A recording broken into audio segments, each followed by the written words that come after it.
مولایا صلی وسلم دائما ابدا علی حبیبک خیر الخلق کلہم۔ بسم اللہ الرحمن الرحیم۔ الصلاۃ والسلام علیک یا رسول اللہ وعلی آلک واصحابک یا نور اللہ۔ محمد شاہ رخ قادری کے یوٹیوب چینل پر آپ کا میزبان شاہ رخ فیروز حاضر خدمت ہے، اور آج ہمارے اس چینل پر ہم ایک نئے سلسلے کا آغاز کر رہے ہیں۔ اس سلسلے میں ہر ہفتے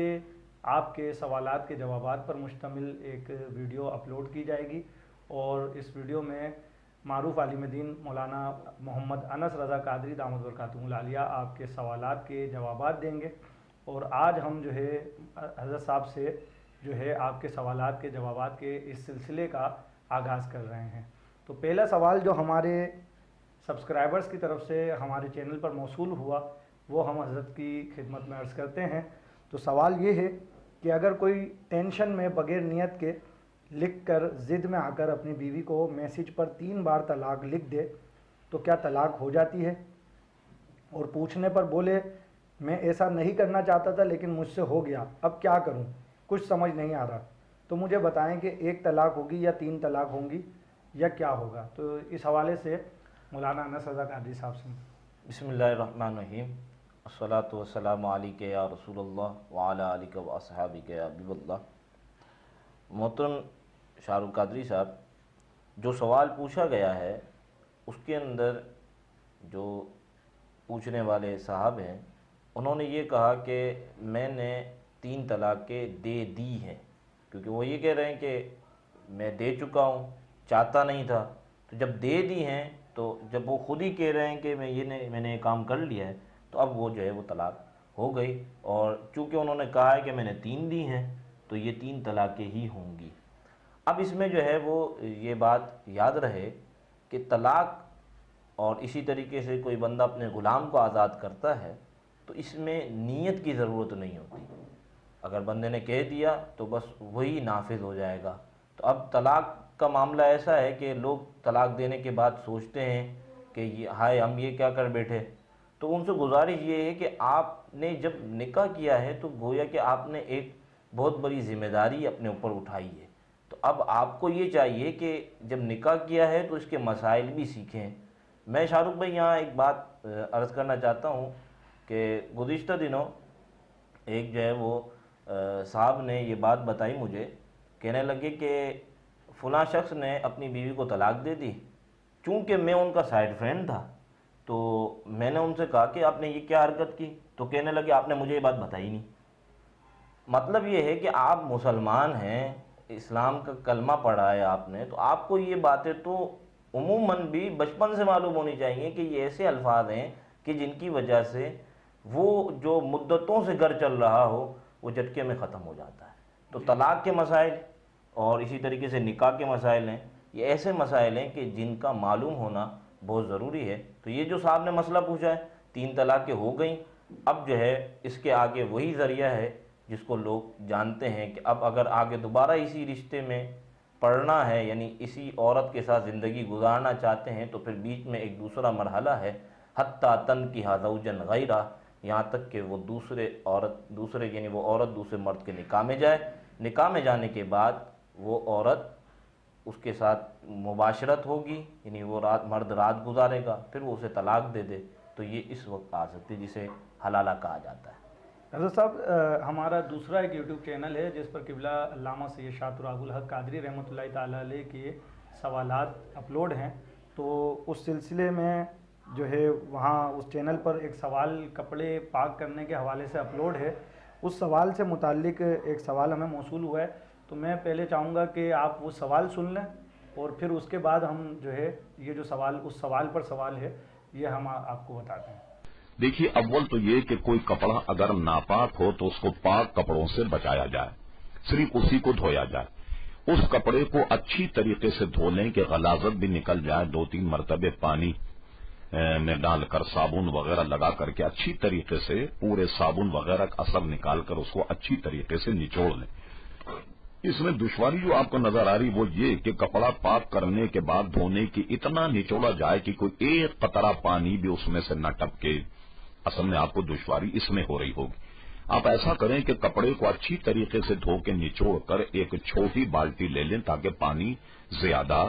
ضائع نہ ہو۔ اس بالٹی میں اپنے اس کپڑے کو جو آپ نے اچھی طریقے سے دھو لیا ہے اس بالٹی میں ڈال دیں، یا چھوٹی کوئی پتیلی، اچھی طریقے سے اوپر نیچے کرتے رہیے اور بالٹی میں یا اس پتیلی میں کپڑے کو رکھ دیں۔ جب بالٹی میں پانی بھرنے کے بعد بالٹی کے اوپر سے پانی چھلکنے لگ جائے تو فوراً کپڑے کو نکال لیں، تو بہتا ہوا پانی ہونے کی صورت میں یہ کپڑا پاک ہو جائے گا۔ تو ناظرین کرام، آپ نے یہ سوال سنا۔ اس سوال پر ہمارے ایک دوست نے یہ کمنٹ کیا ہے، جو کمنٹ ہم آپ کو اسکرین شاٹ میں دکھا رہے ہیں، کہ کپڑے پاک کرنے کا جو یہ طریقہ بتایا گیا ہے اس کا حوالہ کس کتاب میں ہے؟ تو اس کا حوالہ آپ بتا دیجیے۔ دیکھیں، کپڑے پاک کرنے کے طریقے سے متعلق، کیونکہ کپڑا کیسا ہے اور پھر اس حساب سے پاک کیا جائے گا، تو اس حوالے سے گزارش یہ ہے کہ میں آپ کو 2 کتابیں بتا رہا ہوں، آپ ان میں سے جس کا چاہیں مطالعہ کر لیں۔ فقہ حنفی کی ایک مشہور کتاب ہے بہار شریعت، اس کے دوسرے حصے میں یہ احکام تفصیل سے موجود ہیں کہ جن میں یہ بتایا گیا ہے کہ کپڑے پاک کیسے کیے جائیں گے، کون سی نجاست لگے تو پھر کیا کرنا ہوگا۔ اور اسی طریقے سے ایک دوسرا مکتبۃ المدینہ سے شائع شدہ ایک رسالہ ہے کپڑے پاک کرنے کا طریقہ، تو آپ جو ہے وہ اسے بھی خرید سکتے ہیں اور یا یعنی دعوت اسلامی کی ویب سائٹ سے ڈاؤن لوڈ کر کے اس کا مطالعہ کر سکتے ہیں۔ تو یہ احکام اور بھی تفصیل سے آپ کو مل جائیں گے، آپ اسے سن لیجیے۔ ایک سوال ہمارے ایک سبسکرائبر نے یہ پوچھا ہے کہ جو ہے خواتین کو جو شرعی مسائل پوچھنے ہوتے ہیں، اس کے لیے جب وہ خواتین اسکالر سے رابطہ کرتی ہیں تو عمومی طور پر جو ہے خواتین اسکالرز ان کے سوالات کے تسلی بخش جوابات نہیں دے پاتی، تو پھر انہیں مرد اسکالر سے، مرد علماء کرام سے یا مفتی صاحبان سے ملنا پڑتا ہے۔ تو کیا اس صورت میں مفتی صاحب سے سوال پوچھنے کی غرض سے ملاقات کی جا سکتی ہے؟ دیکھیں، پہلی بات تو یہ ہے کہ مسائل کی نوعیت کو دیکھا جائے گا۔ ایک عمومی پہلے میں آپ کے سامنے جواب عرض کر دوں کہ دیکھیں، آج کل زمانہ فاسٹ ہو چکا ہے۔ عموماً آپ کو جو دارالافتاء اہل سنت ہے یا دیگر دارالافتاء چل رہے ہیں، ان میں آپ کو کال پر یا جو ہے وہ میسیج کے ذریعے سوالات کے جوابات دے دیے جاتے ہیں۔ تو یوں ایک طریقے سے عالم دین سے ملاقات کی اب ضرورت نہیں رہی، تو پھر یہ جو نامحرم سے ملنا ہے تو اس کی اجازت نہیں ہوگی، کیونکہ ضرورت ہی نہیں پائی جا رہی۔ دوسری بات یہ ہے کہ اگر مسئلہ ایسا ہے کہ آپ محرم سے ڈسکس کر کے یعنی انہیں بتا کر آپ کسی عالم سے پوچھوا سکتی ہیں، تو بھی آپ کو عالم دین سے ملنے کی اجازت نہیں ہوگی، بلکہ ان سے رابطہ کرنے کی بھی اجازت نہیں ہوگی، کیونکہ آپ مل سکتی ہیں، آپ جو ہے نا محرم کے ذریعے سوال پوچھوا سکتی ہیں۔ اچھا، بعض اوقات ایسا ہوتا ہے مسئلہ ایسا ہے کہ ظاہر ہے اگر کسی عورت کا شوہر نہیں ہے اور وہ اپنے بچوں سے بھی ڈسکس نہیں کر سکتی، تو پھر یہ ایک مجبوری بن جاتی ہے کہ مسئلہ اس کے ساتھ ایسا لائق ہے کہ وہ بچوں سے بھی نہیں کہہ سکتی اور کسی کے جو ہے نا وہ محرم میں ایسا نہیں کہ جس کے وہ کہہ کر ان سے مسئلہ پوچھ سکے، تو اس وقت بھی یہ عورت اب جو ہے وہ اس کے لیے ضرورت ہے تو پھر ایسا رستہ ڈھونڈے کہ جس میں عالم سے ملاقات نہ کرنی پڑے۔ SMS کے ذریعے پوچھ لیا، واٹس ایپ کے ذریعے پوچھ لیا، تو یہ طریقے اپنائیں۔ چونکہ بیچ میں کہیں نہ کہیں فتنے آ جاتے ہیں، تو شریعت اسلامی یہ چاہتی ہے کہ فتنوں سے رکا جائے، شیطان سب کے ساتھ ہے، تو عورت بہتر یہ ہے کہ ایسا طریقہ اختیار کرے کہ جس سے عالم دین سے ملاقات کی ضرورت ہی نہ پڑے اور ملاقات بغیر مسئلہ حل ہو جائے۔ بعض اوقات ایسا ہوتا ہے کہ خود مفتیان کرام مسئلے کی نوعیت کو دیکھ کے ان صاحبہ کو اور جو جن کے ساتھ تنازع ہوتا ہے تو انہیں مدعو کرتے ہیں، تو پھر سیدھی سی بات ہے کہ چونکہ مفتی نے ایک فتوی شرعی قائم کرنا ہے، فتوی شرعی دینا ہے، تو اس کے لیے اسے عورت سے اگر ملنا ہوگا، یعنی اس سے سوال جواب کرنے ہوں گے، تو وہ پردے کی حالت میں ہوں گے، جو ہے نا بغیر پردے کے تو یہ بھی جائز نہیں ہے۔ تو یہ معاملات ہیں، آپ اس حوالے سے دیکھ لیجئے آپ کے مسئلے کی نوعیت کیا ہے۔ کوشش یہ کریں کہ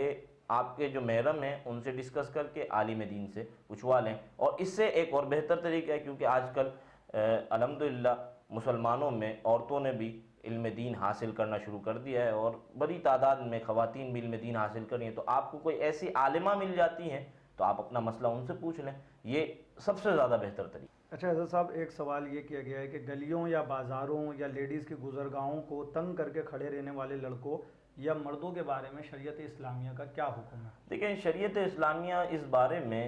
یہ بات ارشاد فرماتی ہے کہ ان کا یہ عمل درست نہیں ہے، بلکہ ظاہر ہے وہ